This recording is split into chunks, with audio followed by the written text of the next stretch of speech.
The night is dark and full of theories.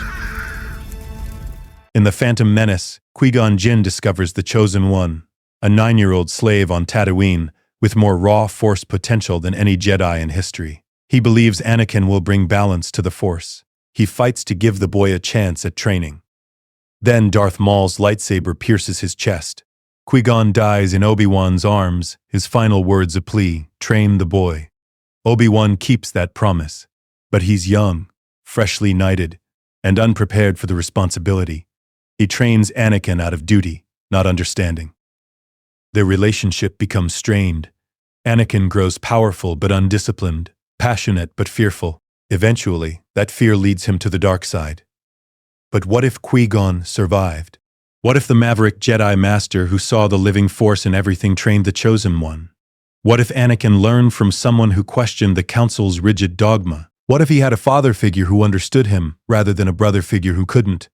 This is the story of how one Jedi's survival changed the fate of the galaxy. How Qui-Gon Jinn's unorthodox training methods created a balanced Chosen One, and how the living Force itself intervened to save its champion. This is the story of the Jedi Anakin Skywalker was meant to become. The duel on Naboo. The plasma gates cycle open and closed in the Theed power generator. Qui-Gon Jinn faces Darth Maul alone, his Padawan Obi-Wan Kenobi separated by the energy barriers. The Sith Lord is fast, aggressive, using Juyo's unpredictable strikes to press his advantage, but Qui-Gon is a master of Ataru, acrobatic, adaptive, connected to the living Force. He feels the flow of energy around him, not just his own movements, but Maul's, the humming plasma gates, the Force itself guiding him. Their blades clash in the narrow corridor. Red and green light cast harsh shadows. Maul spins his double-bladed lightsaber with deadly precision. Qui-Gon retreats into a larger chamber. The plasma gates separate him from Obi-Wan again. He kneels, centering himself in the Force, recovering his breath. Maul paces like a caged predator, waiting for the gates to open. This is the moment. In the original timeline, Qui-Gon's meditation is interrupted too soon. He rises to meet Maul but is still recovering his stamina. The Sith exploits this weakness, stunning him with a shield bash, then driving a lightsaber through his chest. But in this timeline, something different happens. As Qui-Gon meditates, he feels a presence in the Force. Not a person or a warning, but the Force itself speaking to him. The living Force, the aspect he spent his life studying, reaching out. Not yet. Your time has not come. The boy needs you. Images flash through his mind. Anakin as a young man, powerful but lost. Anakin surrounded by darkness, making terrible choices. Anakin falling because no one understood him. Then another vision. Anakin trained properly, balanced, fulfilling the prophecy. But only if Qui-Gon survives this moment. The plasma gates open. Maul charges with renewed fury. But Qui-Gon is ready now, fully rested, fully centered, guided by the Force's will. He meets Maul's attack with perfect Ataru technique. He leaps, spins, uses the environment to his advantage. When Maul tries the shield bash that killed him in the original timeline, Qui-Gon senses it coming and sidesteps. Maul's bash hits empty air. He's overextended, off balance. Qui-Gon strikes. A precise thrust that pierces Maul's shoulder, disabling his right arm. The Sith stumbles backward, his double-bladed lightsaber clattering across the floor. The final plasma gate opens. Obi-Wan rushes through, ready to join the fight. But it's already over. Qui-Gon has Maul disarmed, wounded, defeated. It's finished, Qui-Gon says, his green blade at Maul's throat. Maul's yellow eyes burn with hatred. You may have won today, Jedi, but this is only the beginning. The Sith will have their revenge. Perhaps, Qui-Gon acknowledges. But not today. Obi-Wan, bind him. We're taking him alive. They secure Maul and return to the Naboo Palace. The battle is won. Queen Amidala has defeated the Trade Federation. Newt Gunray and his associates are in custody, and Qui-Gon Jinn is alive, wounded but recovering, ready to fulfill his destiny, training the Chosen One. The Council's judgment. The Jedi Council chambers on Coruscant are austere and circular, 12 seats arranged for the Council Masters. Qui-Gon stands in the center, Anakin beside him. Obi-Wan waits outside. Master Yoda's ancient eyes study the boy. Clouded, this boy's future is. Grave danger I sense in his training. The boy has exceptional potential, Qui-Gon argues. He's the chosen one. The prophecy speaks of him. I've seen it in the Force. Mace Windu's stern face shows skepticism. The prophecy could be misread. And even if the boy is the chosen one, that doesn't mean we should train him. He's too old. He's formed attachments. His mind is full of fear. Of course he has fear, Qui-Gon says patiently. He was a slave until 3 days ago. He left his mother behind on Tatooine. Any child in his position would be afraid. But fear can be overcome through proper training. Fear leads to anger, anger leads to hate, hate leads to suffering, Yoda intones. Too much fear in him there is. Then help me teach him to master that fear. Qui-Gon insists. Masters, I've dedicated my life to studying the living force. I've seen what happens when we rigidly apply our code without considering individual circumstances. This boy needs training, guidance, understanding. I can provide that. Ki-Adi-Mundi speaks up. You've always been unconventional, Qui-Gon. You question the Council's wisdom regularly. Now you want to train a boy who breaks all our rules about age and attachment. How do we know your methods won't lead him astray? You don't, Qui-Gon admits. But you also don't know that traditional methods would serve him better. In fact, I believe traditional methods would fail him. Anakin isn't like other Padawans. He needs a master who sees the living force as I do, who can help him channel his emotions rather than suppress them. Plo Koon leans forward. You speak of channeling emotions. The Jedi way is to release emotion, not channel it. The Jedi way has been one interpretation of the Force, Qui-Gon counters. But there are others. The living Force teaches us that feelings are natural, part of the flow of life. We shouldn't deny our emotions but understand them, accept them, and prevent them from controlling us. That's what I'll teach Anakin. The council members exchange glances. Qui-Gon's philosophy has always been controversial. He's never quite fit the Jedi mold.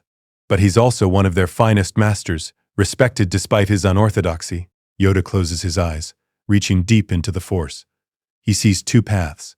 One where Anakin is trained by a traditional master and falls to darkness. Another where Qui-Gon trains him and the future is unclear but brighter. Allow this, I will, Yoda decides finally. But closely watched the boy must be. Any sign of darkness, and ended his training will be. You won't see darkness, Qui-Gon promises. You'll see the chosen one fulfill his destiny. What about Obi-Wan? Mace Windu asks. He's ready for the trials. He's earned his knighthood. But if you train the boy, what becomes of your promise to him? I'll recommend Obi-Wan for knighthood immediately, Qui-Gon says. He's more than ready. He defeated a Sith Lord. That alone qualifies him. And Master Yoda, perhaps you could take him on for advanced training? He'd benefit greatly from your wisdom, Yoda considers. Teach Obi-Wan, I will. But young Skywalker, your responsibility he is, Qui-Gon. Fail him, and fail the order you do. I understand, Master. After the council session, Qui-Gon finds Obi-Wan waiting outside. His former Padawan's face shows concern.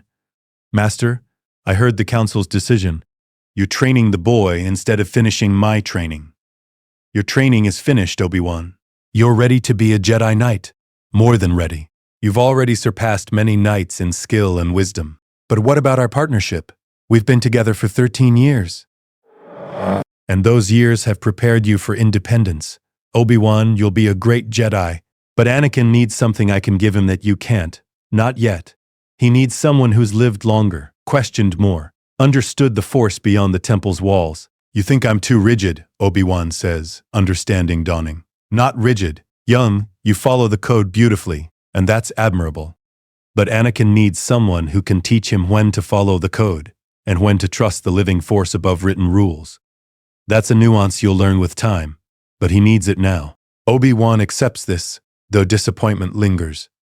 I hope you're right about him, Master. I sense great conflict in the boy. Conflict is natural. Balance between light and dark, between emotion and serenity, that's what we seek. Anakin will find that balance. I'll make certain of it. The training begins. Qui-Gon takes Anakin to the temple's meditation gardens, away from the formal training rooms where younglings practice forms and katas. It's a quiet place, filled with living plants from across the galaxy, a fountain bubbling softly in the center. Sit, Qui-Gon instructs, settling cross-legged on the grass. Anakin sits, awkward and uncertain. Master Qui-Gon, when do I learn to fight with a lightsaber? Eventually, but first you need to understand what a Jedi is. Tell me, Anakin, why do you want to be a Jedi? To be powerful, to protect people, to come back and free the slaves on Tatooine.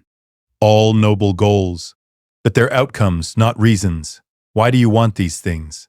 What drives Anakin Skywalker? The boy thinks carefully. My mom told me the biggest problem in the universe is nobody helps each other. I want to help. I saw Jedi do incredible things, move objects, fight battles, save people. If I could do that, I could help a lot of people. Good. That's a good reason. But Anakin, being a Jedi isn't about power or abilities. Those are tools. Being a Jedi is about connecting to the Force, understanding your place in the grand flow of life, and acting from that understanding. I don't understand. You will. Close your eyes. Anakin obeys. Feel the Force around you. Not as something you control, but as something you're part of. Like a river, and you're a drop of water within it. Can you feel it? I think so. It's like everything's connected. The grass, the trees, the water, me, you, all part of the same thing. Exactly. That's the living Force.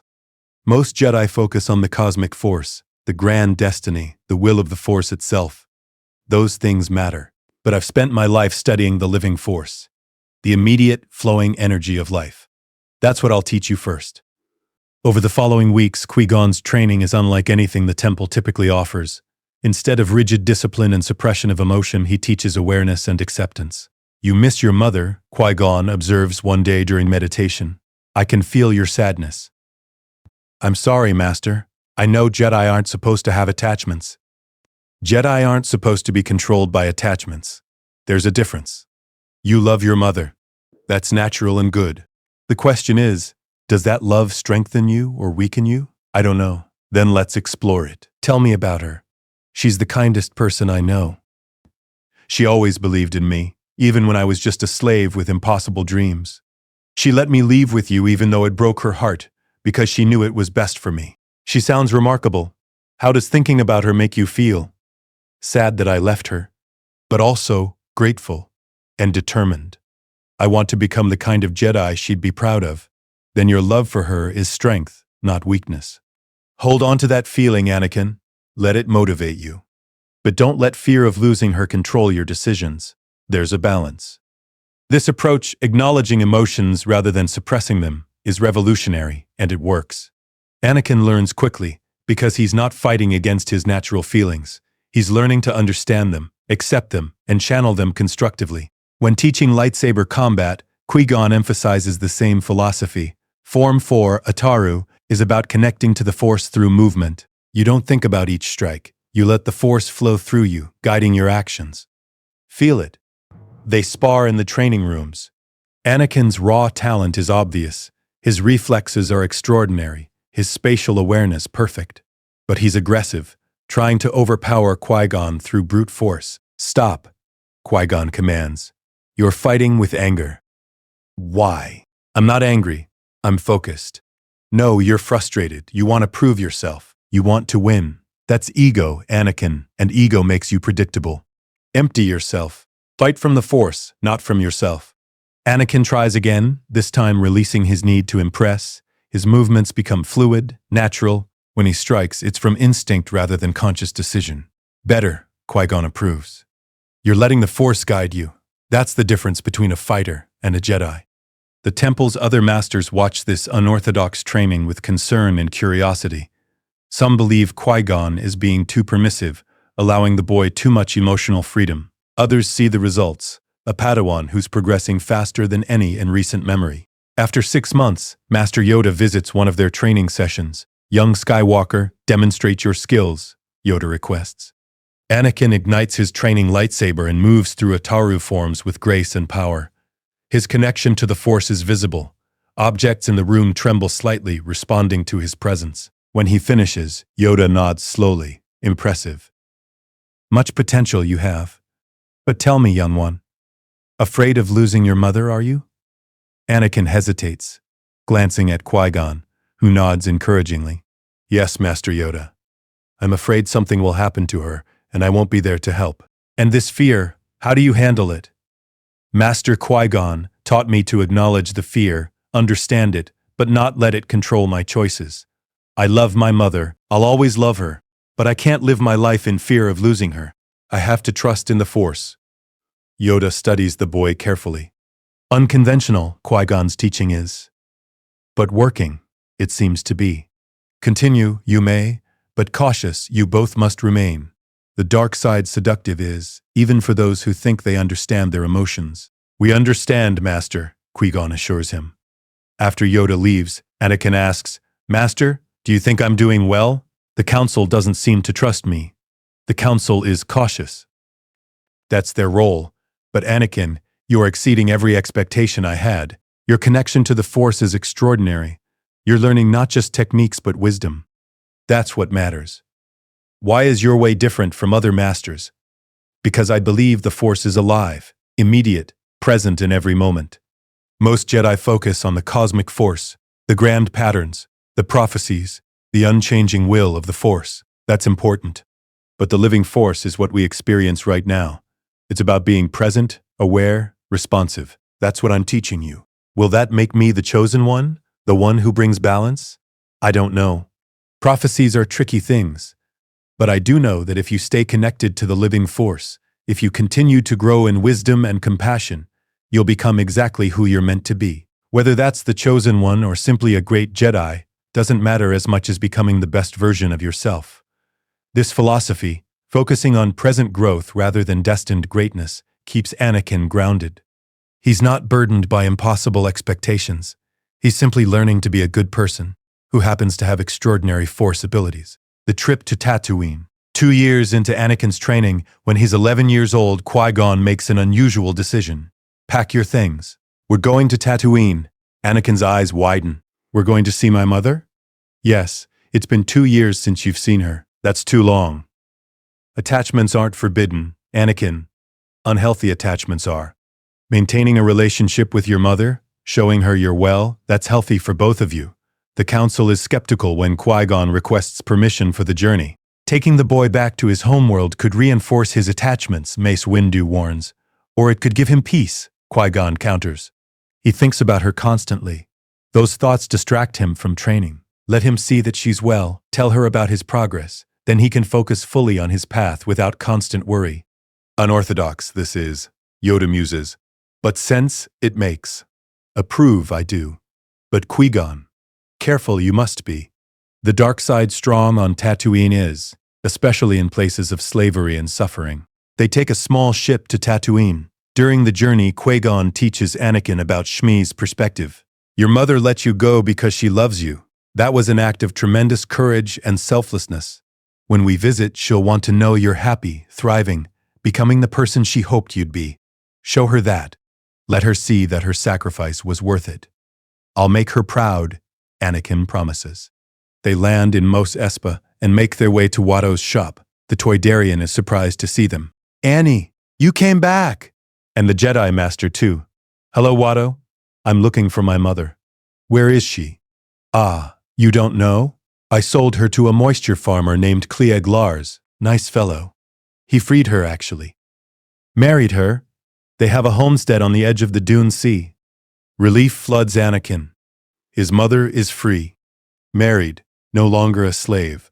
Watto provides directions, and they travel to the Lars homestead.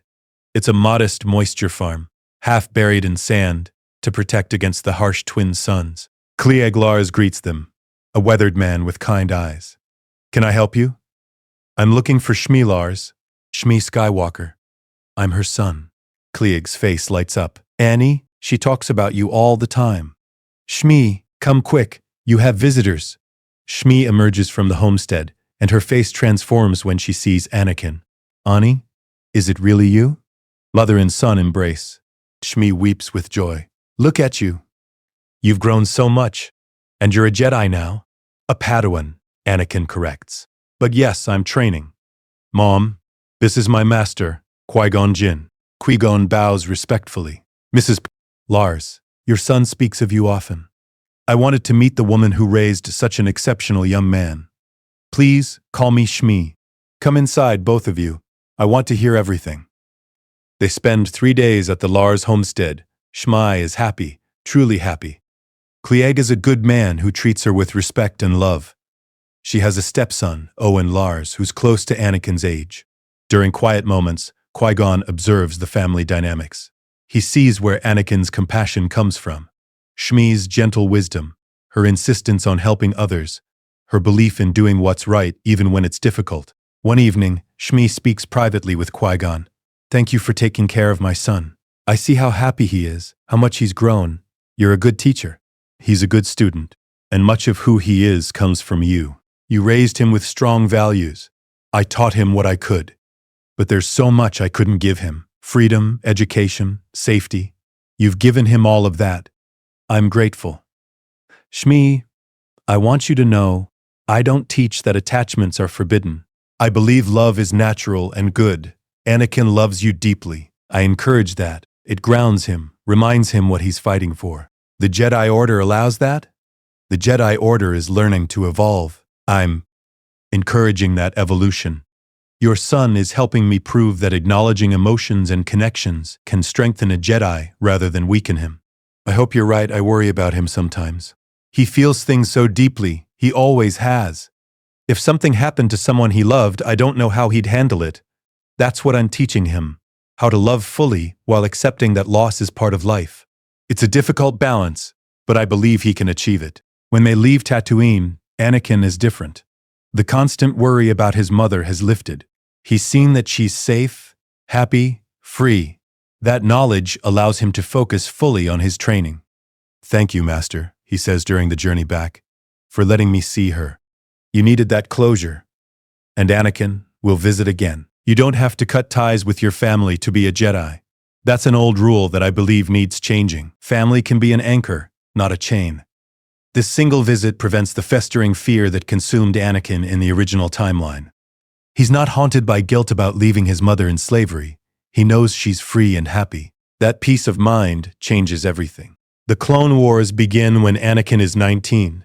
The Clone Wars erupt. Chancellor Palpatine manipulates events on Geonosis, leading to the creation of a Republic army of clone troopers and a separatist movement led by Count Dooku. The Jedi are thrust into the role of generals, leading clone armies against droid forces. Qui-Gon is deeply uncomfortable with this shift.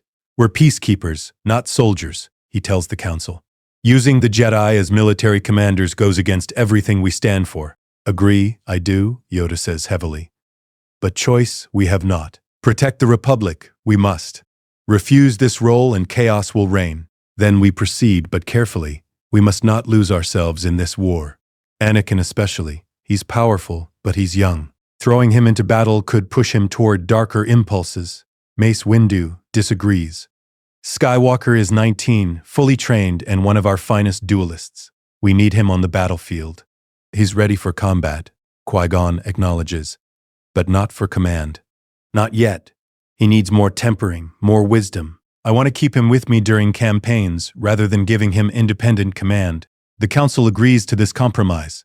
Anakin becomes Qui-Gon's second-in-command during military operations, learning strategy and leadership while staying under his master's supervision.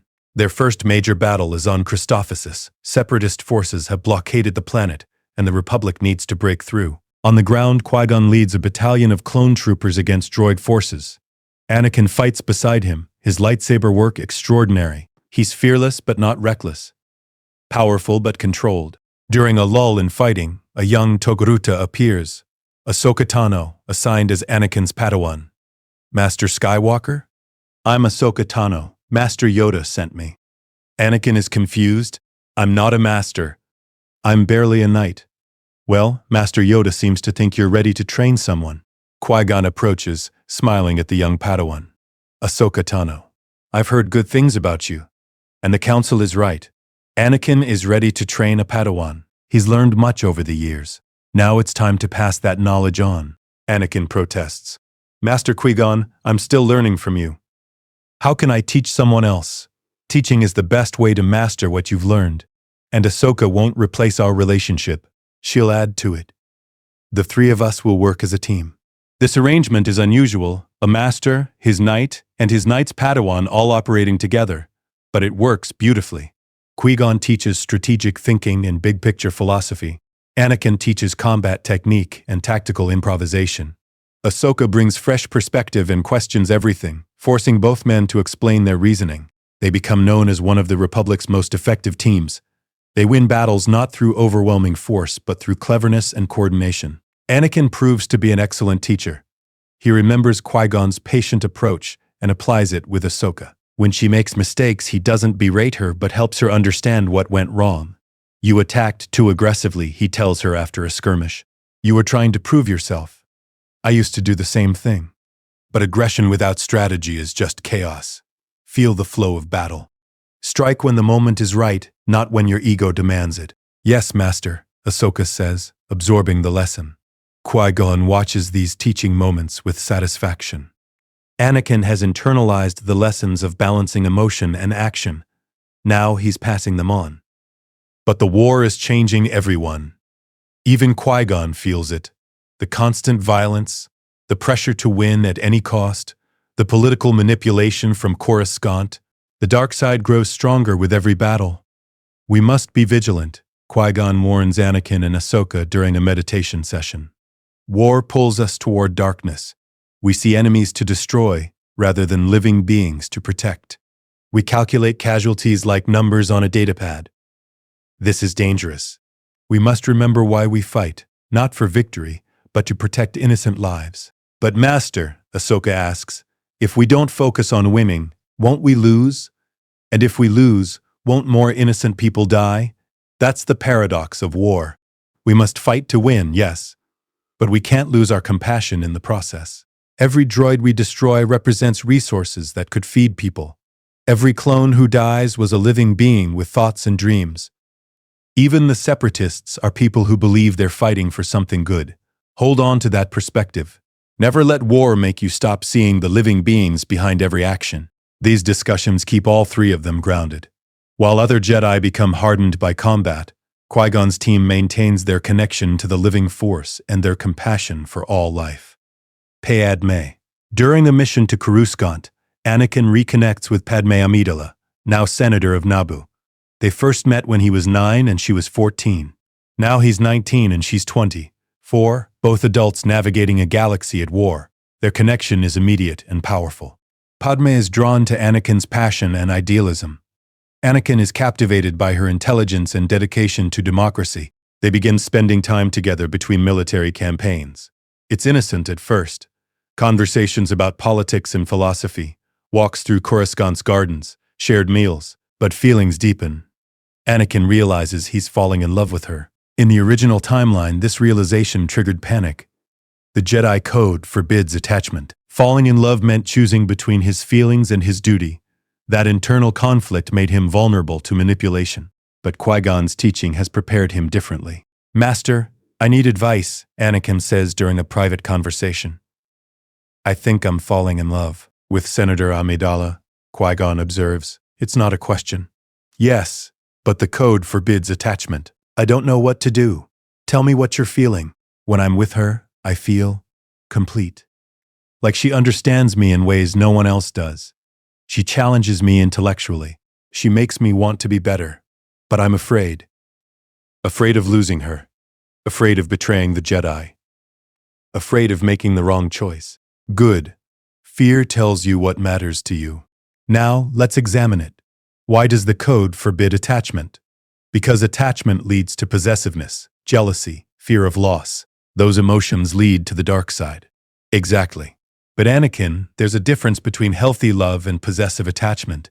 Love that respects the other person's autonomy, that celebrates their growth, that accepts the possibility of loss. That kind of love isn't forbidden. It's the possessive kind that's dangerous. The question is, what kind of love do you feel?" Anakin thinks carefully. "I want Padme to be happy, even if that happiness doesn't include me. I admire her work in the Senate. I'd never try to control her or change her. But I do love her, deeply. Then, that's healthy love, not possessive attachment. The question now is, what will you do about it?" "I don't know.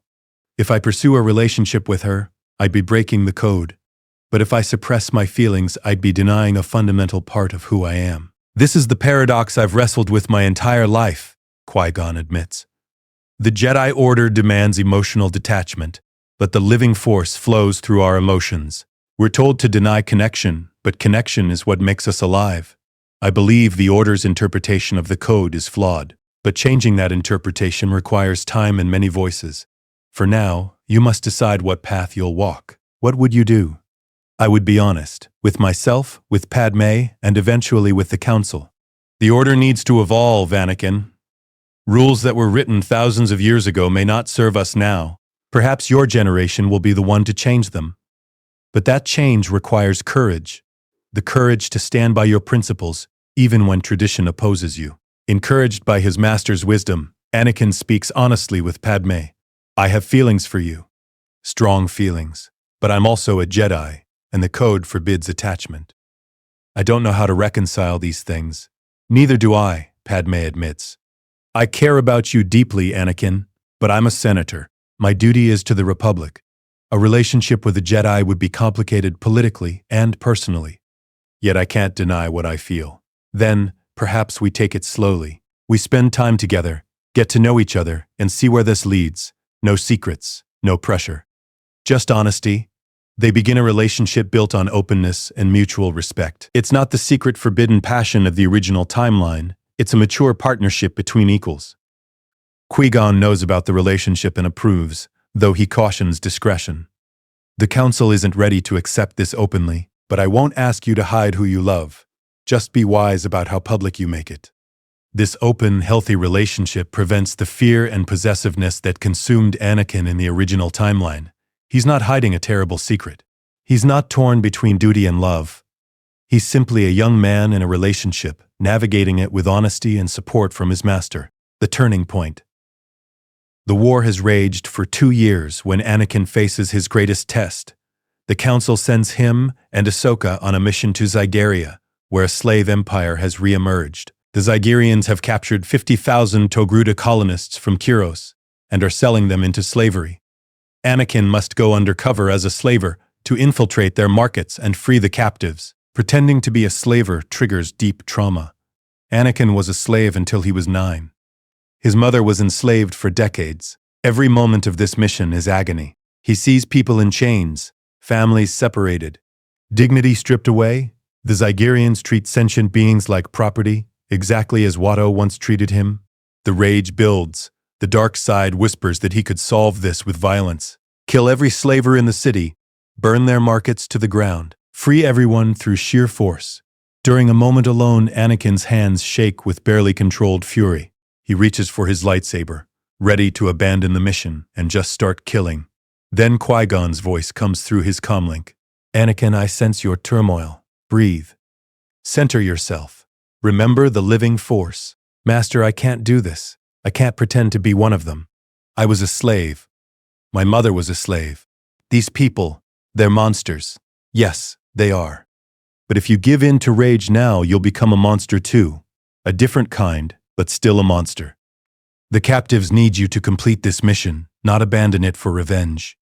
How do I control this? The anger is overwhelming. You don't control it.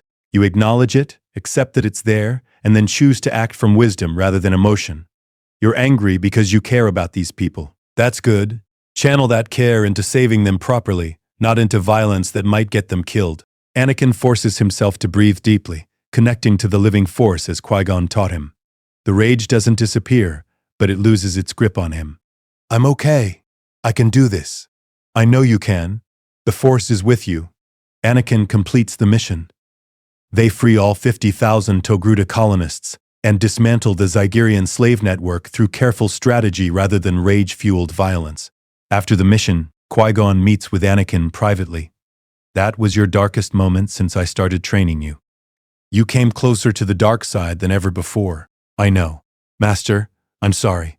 I almost failed you. No, Anakin. You almost failed yourself. But you didn't. When the rage threatened to consume you, you reached out for guidance and chose wisdom over anger. That's what matters. Not that you never face darkness, but that you choose light when darkness calls. How do you always know what to say? Because I've faced my own darkness. Every Jedi does. The difference between falling and staying in the light is whether you face that darkness alone or with support. You have support, me, Ahsoka, Padme, your mother. Never forget that. This moment cements Anakin's resistance to the dark side. In the original timeline, similar trauma drove him further toward darkness. Here, it becomes a victory proof that he can face his worst fears and strongest emotions without falling. Palpatine's manipulation. Chancellor Palpatine has been watching Anakin for years, grooming him as a potential apprentice. In the original timeline, he exploited Anakin's fears and insecurities to corrupt him. But Qui-Gon's training has made Anakin more resistant to manipulation. Palpatine invites Anakin to the opera, as he did in the original timeline. During the performance, he tells the story of Darth Plagueis the Wise, a Sith who could manipulate midi-chlorians to prevent death. It's not a story the Jedi would tell you, Palpatine says meaningfully. Darth Plagueis was so powerful he could influence the midi-chlorians to create life. He could even keep the ones he cared about from dying. In the original timeline, this story planted the seed of temptation. Anakin was having nightmares about Padme dying in childbirth. The promise of power to prevent death was irresistible. But in this timeline, Anakin's response is different. That's fascinating history, Chancellor. But I have a question.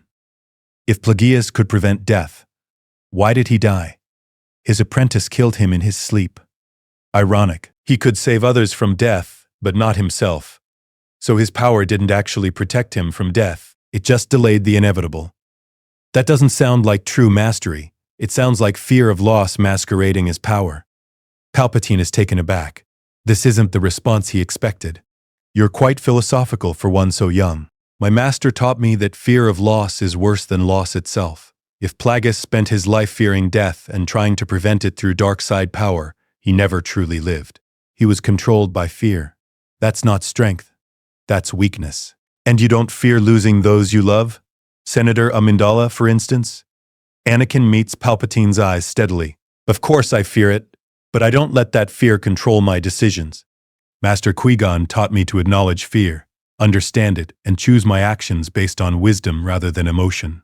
Darth Plagueis clearly never learned that lesson. Palpatine smiles, but internally he's frustrated. Qui-Gon has inoculated Anakin against the very manipulation he's been planning for years. He tries another approach. The Jedi Council doesn't trust you, you know. They see your power and fear it. They've been holding you back. The Council is cautious. That's appropriate given my unconventional training. But they're not my enemies. They're fellow Jedi trying to navigate an impossible war. You're more forgiving than most would be. Don't you resent their constant doubt? Sometimes, Anakin admits.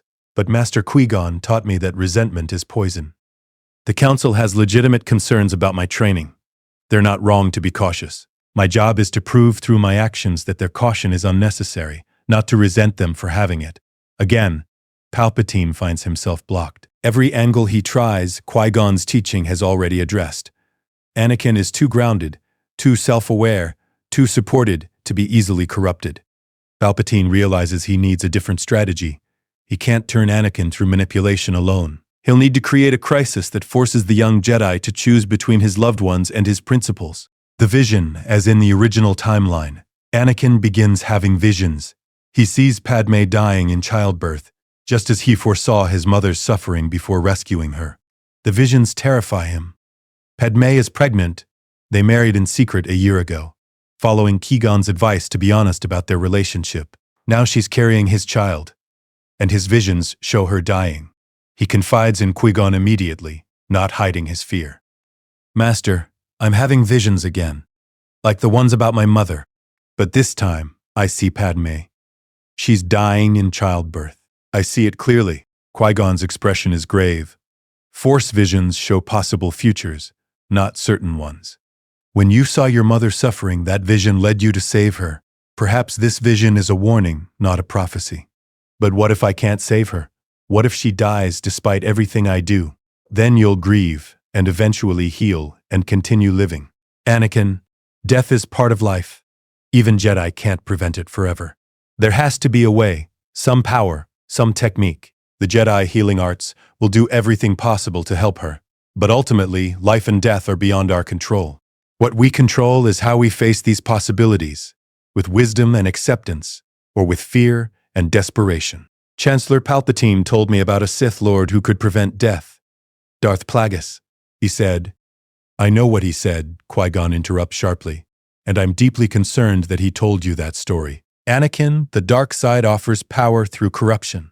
Any technique that truly prevented death would require sacrifices you're not willing to make. Don't let fear push you toward darkness. I'm not! But Master, I can't just accept that Padme might die. I have to do something. You are doing something. You're ensuring she has the best medical care. You're being present during her pregnancy. You're preparing to be a father. Those are the things you can control. Everything else is in the hands of the Force. That's not enough. It has to be enough. Because the alternative, chasing dark side power to prevent death, that path leads to becoming exactly what you fought against your entire life. You'd destroy yourself trying to save her, and she'd lose you anyway. Anakin struggles with this. The fear is overwhelming.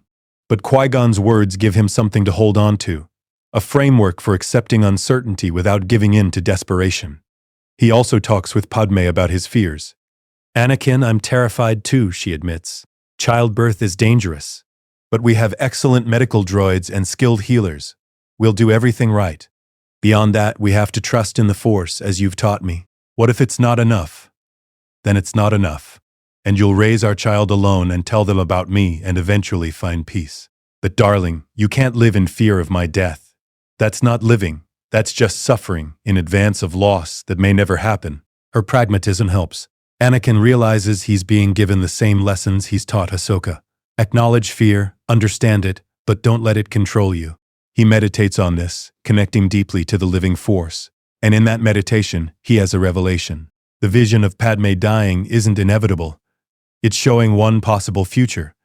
The future where he gives in to fear and makes terrible choices. His desperation to save her could be what kills her. But if he trusts in the Force, trusts in the medical professionals, trusts in Padme's strength, there's another path. A path where she lives and their child thrives and they build a life together. The vision isn't a prophecy. It's a warning. Fear will destroy what he's trying to save. Armed with this understanding, Anakin finds peace. He's still afraid, but the fear no longer controls him. He's chosen trust over desperation. This is the moment that saves him. In the original timeline, fear of losing Padme drove every decision, leading him straight into Palpatine's trap. Here, he's learned to face that fear without being consumed by it. The revelation, the war enters its final stages. The Jedi discover that Chancellor Palpatine is Darth Sidious, the Sith Lord orchestrating both sides of the conflict. The revelation comes through investigation rather than direct confrontation. Anakin and Obi-Wan uncover financial records showing that Palpatine has been funding separatist operations while claiming to fight them. They bring this evidence to the Council. The Masters are horrified. The Chancellor is a Sith Lord, Mace Windu says. This is unprecedented. We must arrest him immediately, Ki-Adi-Mundi insists. Carefully we must proceed, Yoda warns. Controls the clone army, he does. If suspicious becomes execute Order 66, he could. Destroy us all, that would. Qui-Gon speaks up. We need to disable his ability to use Order 66 before confronting him. I suggest we quietly remove the inhibitor chips from key clone commanders. Rex, Cody, Wolf, the leaders we trust. Then, even if Palpatine tries to activate Order 66, he won't have total control. The Council agrees to this strategy. Working in secret, Jedi healers extract inhibitor chips from dozens of clone commanders, explaining the chip's true purpose. Captain Rex is horrified. You're telling me we all have control chips in our brains? That the Chancellor could order us to kill Jedi and we'd have no choice? Yes, Qui-Gon confirms, but you're free now. And we're freeing as many of your brothers as possible before we confront Palpatine. Over 2 weeks, they extract chips from hundreds of clones. It's not the entire army, but it's enough to prevent total disaster. Then they move against Palpatine. Mace Windu leads an arrest team. Himself, Qui-Gon, Kit Fisto, and Agen Kolar. They enter the Chancellor's office in the evening. Chancellor Palpatine, you're under arrest, Mace announces. Palpatine's grandfatherly facade drops instantly. Are you threatening me, Master Jedi? We know what you are, Sidious. We have evidence of your manipulation. Surrender peacefully, and you'll stand trial. I am the Senate, Palpatine snarls. He attacks with frightening speed, his red lightsaber appearing from his sleeve. The battle is intense. Palpatine kills Agen Kolar and Kit Fisto within seconds. But Mace Windu and Qui-Gon are two of the Order's finest. Mace's Vapad feeds on Palpatine's dark side energy. Qui-Gon's Ataru adapts to every attack. They drive him back, their coordination perfect. Palpatine unleashes Force lightning. Qui-Gon deflects it with his lightsaber while Mace presses the attack. Anakin arrives. Having sensed the disturbance through his bond with Qui-Gon, he sees his master and Mace Windu fighting the Chancellor. In the original timeline, this was Anakin's moment of choice. Palpatine manipulated him into helping kill Mace Windu, beginning his fall to the dark side. But in this timeline, Anakin's reaction is different. "Anakin!" Palpatine cries out.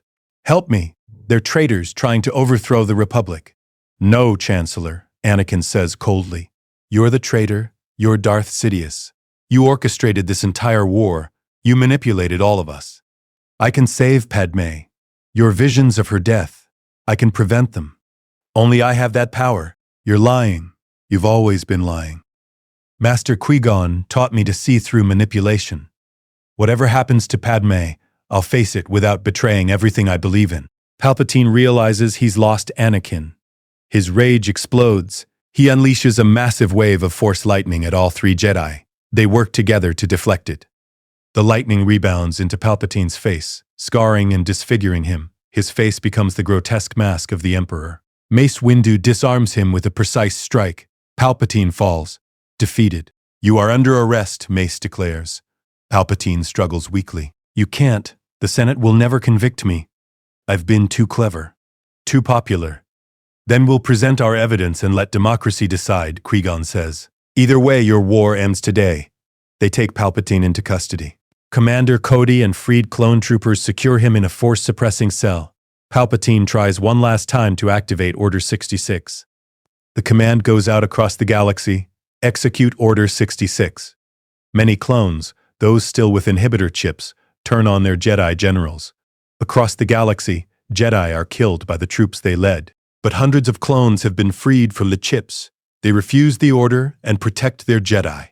The result is chaos, clone against clone, some trying to execute Order 66 while others defend the Jedi. It's catastrophic, but not the total genocide of the original timeline. Perhaps half the Jedi Order survives, protected by freed clones or managing to escape. The Clone Wars end in confusion and tragedy, but not in the total destruction of the Jedi Order or the rise of a galactic empire. The trial. Palpatine stands trial before the Galactic Senate. The evidence against him is overwhelming. Financial records, testimony from Count Dooku, who turned himself in when his master was captured, recordings of his confession, and the testimony of multiple Jedi. He tries to manipulate the proceedings, claiming everything he did was to save the Republic from threats. He argues that he infiltrated the Sith to destroy them from within. He portrays himself as a misunderstood hero who made difficult choices. Many senators believe him, or want to believe him. His supporters argue for clemency, or even exoneration.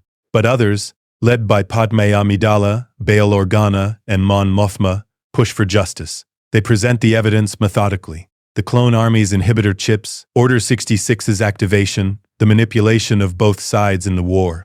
The trial becomes a battle for the Republic's soul. Will they excuse authoritarianism because it came in a friendly package? Or will they hold even the most powerful accountable?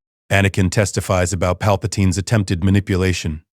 "He told me about Darth Plagueis and power over death. He tried to exploit my fear of losing my wife. When I refused, he revealed his true nature. He's been grooming me for years, trying to turn me into his apprentice." The testimony is damning. Combined with everything else, it paints a picture of calculated evil masquerading as benevolent leadership. The Senate votes. It's close. Many senators still support Palpatine, but justice prevails. He's convicted of treason, war crimes, and crimes against sentient beings. The sentence: life imprisonment in a force-suppressing facility, stripped of all power and influence. Palpatine rages as he's led away. "You fools! The Republic will collapse without me. The Sith will rise again. I am inevitable." But he's not inevitable. He's just a man who accumulated power through lies and manipulation. And now he'll spend the rest of his life in a cell, powerless and forgotten. Padme's delivery weeks after the trial.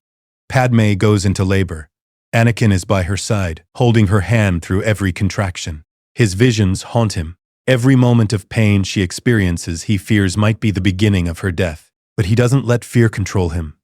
He's present, supportive, trusting in the Force and the medical team. The labor is long and difficult. Complications arise, exactly as in his vision. The medical droids work frantically to stabilize her. Anakin feels the dark side whispering, "Use your power, force the complications to stop, demand the Force save her." But Qui-Gon's words echo in his mind. Death is part of life. What we control is how we face it, with wisdom or with fear. He chooses wisdom, he supports Padme, lets the doctors work, and trusts the process. Twins are born, Luke and Leia. The delivery is difficult, but Padme survives. The medical team's skill and her own strength pull her through. As Anakin holds his newborn children, Padme weak but alive beside him, he weeps with relief. The vision was wrong, or his choices changed the outcome. Either way, his family is alive and safe. "You see?" Padme whispers, exhausted but smiling. "I told you we'd get through this." "I love you," Anakin says. "I love you all so much." Qui-Gon visits the medical center to meet his Grand Padawan's children. He looks at Luke and Leia with wonder. "They're strong in the Force," Qui-Gon observes.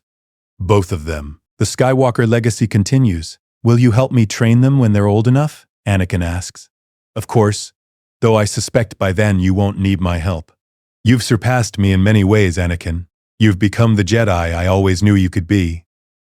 Only because you believed in me when no one else did. You saw potential in a slave child and gave him a chance. You taught me to balance emotion and wisdom. Everything I am, I owe to you." "No. You owe it to yourself. I merely guided you. The choices were always yours. And you chose wisely, every time it mattered." The new Republic with Palpatine imprisoned and the Separatist leadership surrendering. The galaxy faces the challenge of rebuilding. The Republic has been strained by war. Trust in government is at an all-time low. Systems threaten to secede. A coalition of reform-minded senators, Padme, Bail, Mon Mothma, and others, proposes a new republic with constitutional reforms, term limits on the chancellor, oversight committees, restrictions on emergency powers, built-in safeguards against authoritarianism. It's not an easy process. Many senators resist change. Some want to return to the old republic structure.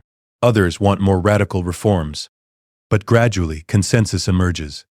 The new republic is established with a constitution designed to prevent another Palpatine from accumulating unchecked power. The Jedi Order faces its own reckoning. Many Jedi died during Order 66's partial execution. The survivors question the Order's role in the war and its relationship with the Republic. A council meeting is called to discuss the future. All surviving Jedi Masters attend, along with many knights. Qui-Gon speaks passionately. "We failed, not because we weren't skilled or dedicated, but because we became too rigid. We suppressed emotion rather than understanding it. We served the Republic blindly, rather than questioning when its actions contradicted our values. We need to change." "What changes do you propose?" Mace Windu asks. He's humbled by recent events, more open to different perspectives. "First, we acknowledge that attachment isn't inherently wrong. Love, family, connection, these are natural. We should teach Jedi how to love without possessiveness, how to form relationships without being controlled by fear of loss. My Padawan has proven this is possible. Second, we reduce our political entanglement. We should serve the Republic, but not as generals or soldiers. We're peacekeepers and diplomats. We should return to that role. Third, we reform our training methods. We should teach younglings to understand their emotions, not suppress them. We should value diverse perspectives rather than demanding conformity to one interpretation of the Force." Yoda listens carefully. "Agree with much of this, I do. Too rigid we became. Too certain we were right. Change we must, or die the Order will. But carefully we must proceed. Balance between tradition and innovation we need." The Council votes on reforms. Not all of Qui-Gon's proposals pass. Some masters still believe in the old ways. But compromise is reached. The new Jedi Code allows for attachment with proper training in managing it. Jedi can marry and have families, though they're taught to love without possessiveness. Emotional understanding becomes part of training rather than emotional suppression. It's not perfect. There are still debates and disagreements. But it's progress. Anakin is offered a seat on the council. "You've proven yourself, Knight Skywalker," Mace Windu says. "Your power, wisdom, and experience make you worthy of this position." I'm honored, Master Windu, but I must decline. I have a family now, a wife and children. I want to be present for them, not tied up in council politics. I'll serve the order as a knight, teach when needed, and fight when called upon. But I'm not ready for council responsibilities. We understand, Yoda says. But know this. Always have a place here, you will. When ready you are, welcome you shall be. 5 years later, peace has settled over the galaxy. It's not perfect. Some systems still resist the New Republic. Pirates operate in lawless regions, and there are occasional conflicts. But the large-scale war is over. The Jedi Order has grown to about 5,000 members. Not the 10,000 it once boasted, but a healthy number. The reforms have attracted Force sensitives who previously would have rejected the Order's rigid rules. Luke and Leia are 5 years old, showing strong Force sensitivity. Anakin has begun their basic training, teaching them meditation and connection to the living Force. One afternoon, Qui-Gon visits Anakin and Padme's home on Naboo. He's aged over the years. His hair is grayer, his movements slower, but his spirit remains strong. He watches Luke and Leia play, using the Force to levitate toys and play fight with training sabers. They're extraordinary, Qui-Gon observes. They remind me of their father at that age, Padme says fondly. Curious, powerful, questioning everything.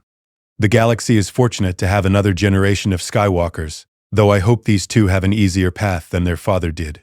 They will, Anakin assures him. They're growing up in a time of peace, with both parents present, in an order that values emotion and connection. They won't face the conflicts I did. You've built something remarkable, Anakin. A family, a career, a balanced life as a Jedi. You've proven that it's possible to be powerful without being controlled by power, to love without being possessed by fear, to serve without sacrificing your humanity. I learned it all from you, Master. No, I showed you the path. You walked it. That was your choice, and you made it every day for 15 years. I'm proud of you, not because you're the chosen one or because you fulfilled a prophecy, but because you're a good man. That's enough. They sit together, watching the children play. 3 generations connected by the Force and by love. Anakin thinks about the path he almost walked in another timeline. The fall to darkness, the murder of innocence, the destruction of everything he loved. How close he came to that fate. But Qui-Gon's survival changed everything. One Jedi Master believing in unorthodox training methods. One teacher willing to challenge tradition for the sake of a student's well-being. One father figure who understood the living Force and taught its lessons. That was enough to change the galaxy. 10 years later, Qui-Gon Jinn dies peacefully in his sleep at the age of 72. The entire Order mourns him.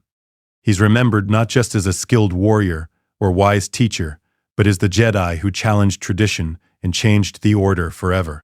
His funeral is held in the Temple Gardens, the same place where he first taught Anakin to connect to the living Force. Jedi from across the galaxy attend to pay respects. Anakin gives the eulogy, his voice breaking with emotion. Master Qui-Gon saved my life when I was a slave child on Tatooine. But he did more than that. He saved my soul. He saw potential in me when others saw only risk. He believed I could be great when others feared I'd be dangerous. And he taught me the most important lesson. That balance is possible. That you can be powerful without being corrupted. That you can love without being possessed. That you can feel deeply without being controlled by those feelings. He questioned everything.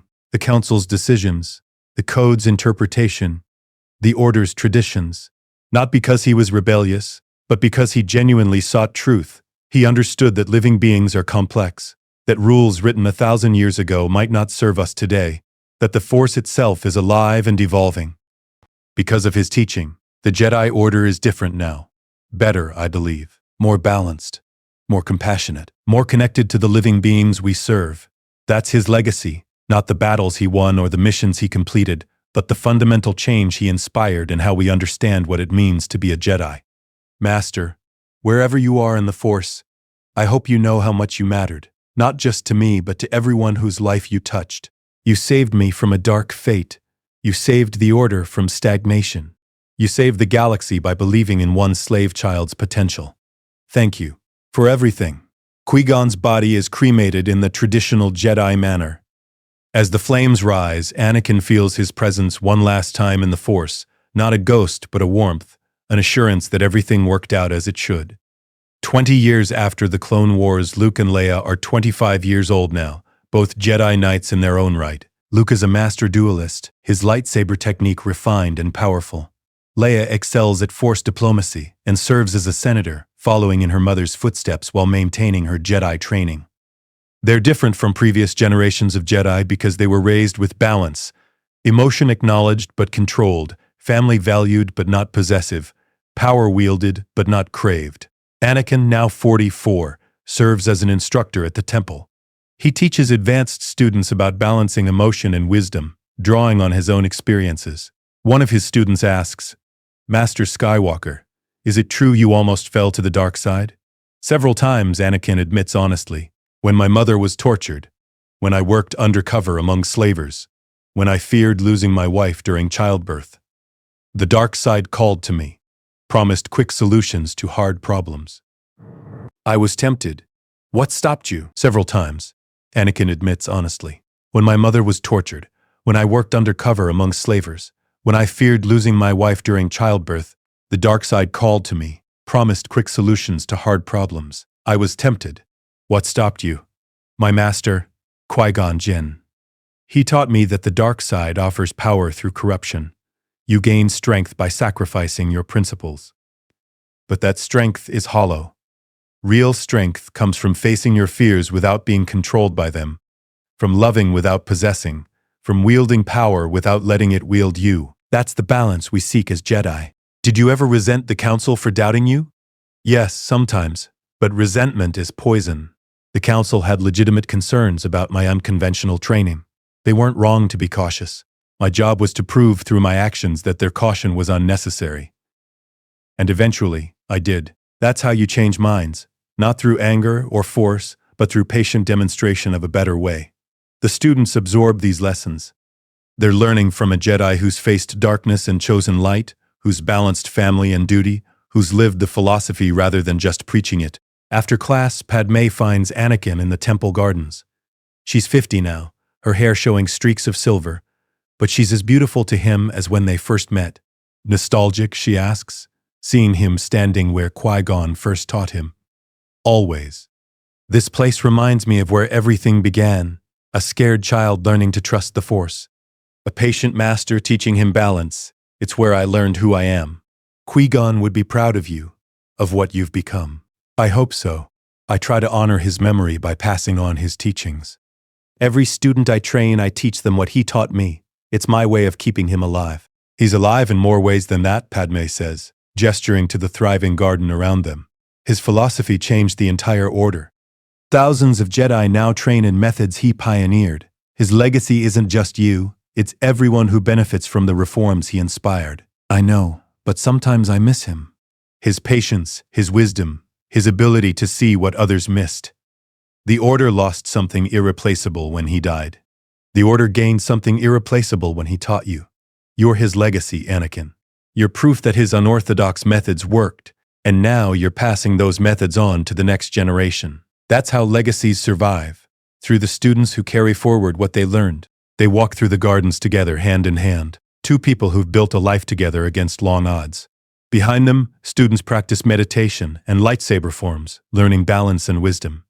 The galaxy is peaceful. The Jedi Order thrives.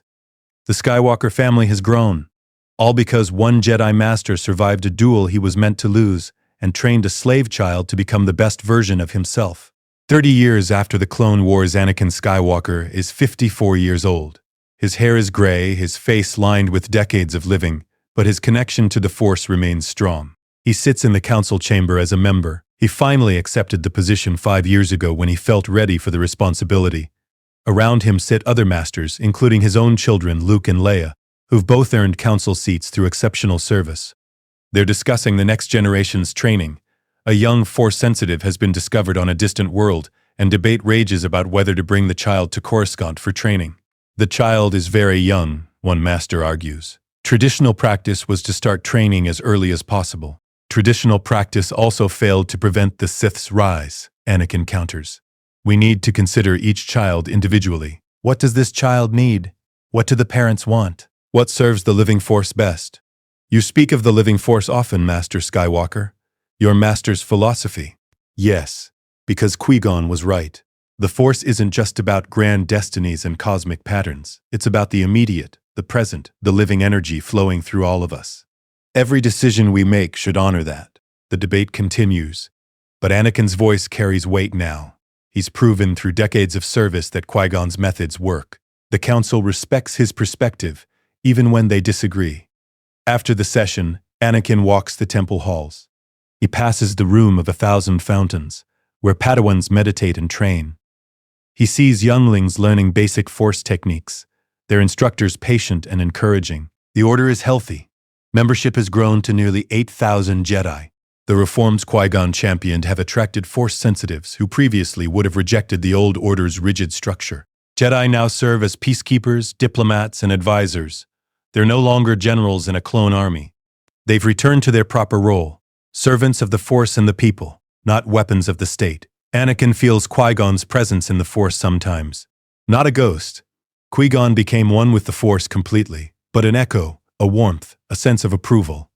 He visits the memorial garden where Qui-Gon's name is engraved alongside other fallen Jedi. The inscription reads, Qui-Gon Jinn, Master, Maverick, Believer in the Living Force. He saw potential where others saw risk and changed the Order forever. I hope I've made you proud, Master, Anakin whispers. I've tried to live up to your teachings, to pass on your wisdom, to be the Jedi you believed I could become. The Force answers with warmth and certainty. Qui-Gon is proud. Not because Anakin became the chosen one or fulfilled a prophecy, but because he became a good man who helped others become good too. That's enough. It's always been enough. 40 years after the Clone Wars, Anakin is 64 now, considering retirement from active duty. He's trained dozens of Padawans over the years, including both his children. He's served on the Council, led diplomatic missions, and helped shape the Order's evolution. But age is catching up. His mechanical hand, lost during a battle early in his career, requires frequent maintenance. His joints ache, his reflexes, while still sharp, aren't what they once were. He discusses retirement with Padme, who retired from the Senate 5 years ago. They're living on Naboo now, in a quiet estate by the lake. I think it's time, Anakin says. Let the younger generation lead. I've done my part. You've done more than your part, Padme assures him. You've helped build a better galaxy. You've trained some of the finest Jedi of this era. You've proven that balance is possible. You can rest now. I'll miss it. Teaching, serving, using the Force for good. It's been my whole life, not your whole life. You've also been a husband and father. You've had friendships, hobbies, quiet moments of peace. Don't forget those parts of who you are. She's right. Anakin has lived a full life, not just as a Jedi, but as a person. He's experienced love, family, friendship, purpose. He's faced darkness and chosen light. He's made mistakes and learned from them. He retires officially from the Jedi Council, though he remains available for consultation. Younger masters take his place, continuing the work of balance and reform. Luke and Leia, now 40, have their own Padawans. They're teaching the next generation using methods their father taught them, which their grandfather pioneered. The Skywalker legacy continues not through power or prophecy, but through wisdom passed from teacher to student, generation to generation. One evening, sitting by the lake with Padme, Anakin reflects on his life. I was supposed to fall to the dark side, you know. I had visions once, not of the future that happened, but of a different timeline. A darker one, where I became Darth Vader, slaughtered younglings, helped establish an empire, where I lost everything I loved. But that didn't happen, Padme says. Why not? Because Qui-Gon survived. Because he trained me properly. Because he saw me as a person rather than a prophecy. Because he taught me balance instead of suppression. That one difference, him living instead of dying on Naboo, changed everything. Then the galaxy owes him an extraordinary debt. Yes. And I've tried to repay that debt by teaching others what he taught me, by changing the Order as he began to change it, by proving that his unorthodox methods worked. That's been my life's purpose, honoring his memory through action. You've succeeded. The Order is unrecognizable from what it was when you were young. Healthier, more balanced, more connected to the people it serves. That's Qui-Gon's legacy through you. They sit in comfortable silence as the sun sets over Naboo's beautiful landscape. Two people who've built a life together, faced challenges together, grown old together. Behind them, the light of the Force flows through the galaxy, connecting all living things, bringing balance, offering wisdom to those who listen. And somewhere in that vast web of energy, Qui-Gon Jinn's presence smiles. His gamble paid off. The slave child he freed became the balanced Jedi he envisioned. The prophecy was fulfilled not through destruction, but through growth. The Chosen One brought balance not by destroying the Sith alone, but by embodying balance himself and teaching it to others. By loving without possessing. By feeling without being controlled. By wielding power without being corrupted. That's the legacy of Qui-Gon's training. Not a weapon or a warrior, but a wise man who helps others become wise. And in the end, that's exactly what the galaxy needed. 50 years after the Clone Wars, Anakin Skywalker is 74 years old. His once golden hair is now silver. His face is deeply lined with age. His body is frail, his mechanical hand requiring constant repair. But his spirit remains strong. His connection to the Force has only deepened with age, becoming less about physical power and more about wisdom and understanding. He's writing a book, his memoirs, but also a philosophical treatise on Jedi training methods. It's titled The Living Force, Lessons from Qui-Gon Jinn and the Path to Balance. In it, he chronicles his training under Qui-Gon, the lessons he learned, the mistakes he almost made, and how proper teaching saved him from darkness. He explains the Living Force philosophy in detail, making Qui-Gon's wisdom accessible to future generations. "This will be your final gift to the Order," Padme says, reading over his shoulder. She's 79 now, her movements slow but her mind still sharp. It's Qui-Gon's gift, really. I'm just the messenger.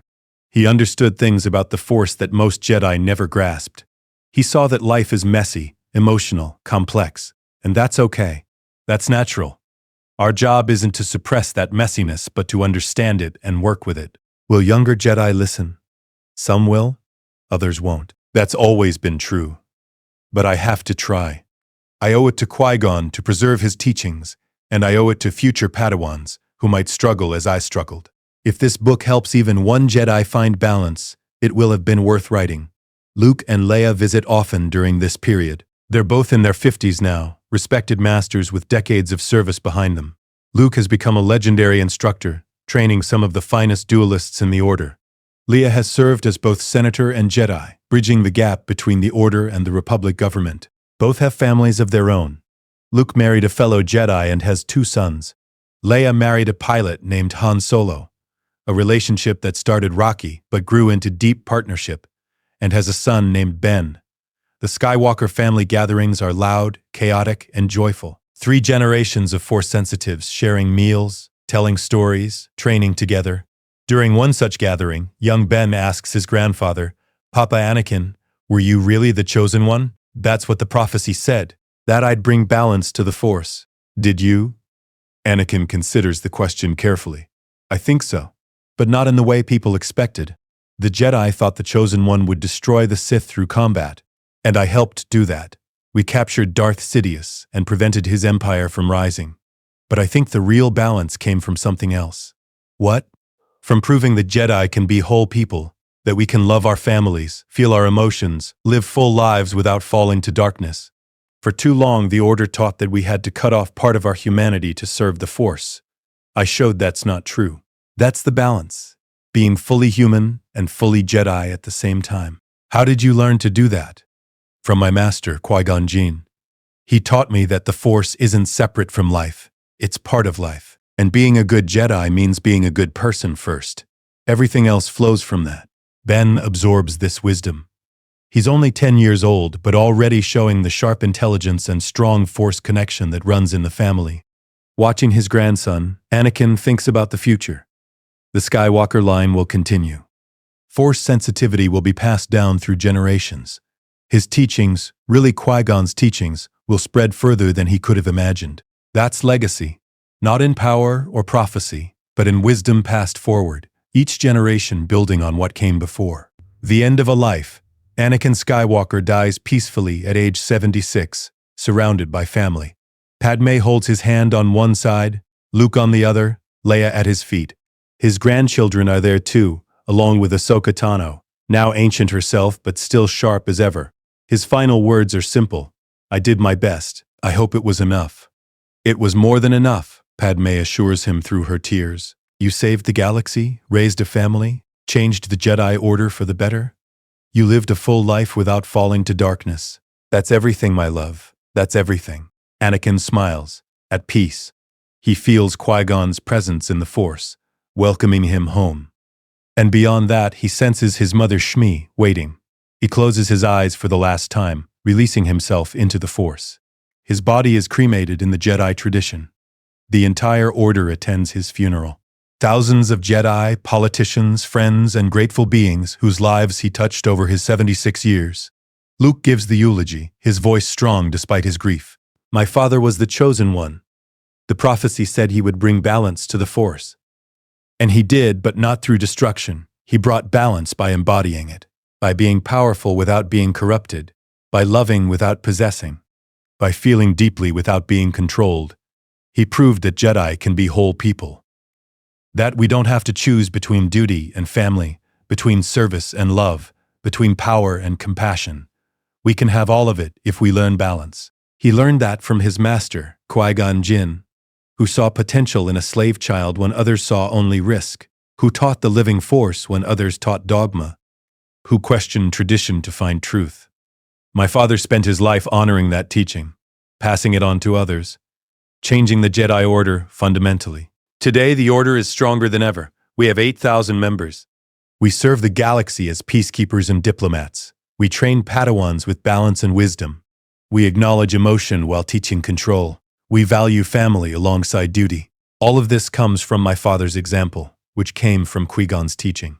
Dad, I hope you're at peace now. I hope you know how much you mattered. Not because you were the chosen one, but because you were a good man who helped others become good too. That's the greatest legacy anyone can leave. We'll miss you every day, and we'll continue your work generation after generation until the galaxy achieves the balance you fought for. Thank you for everything. May the Force be with you. Always.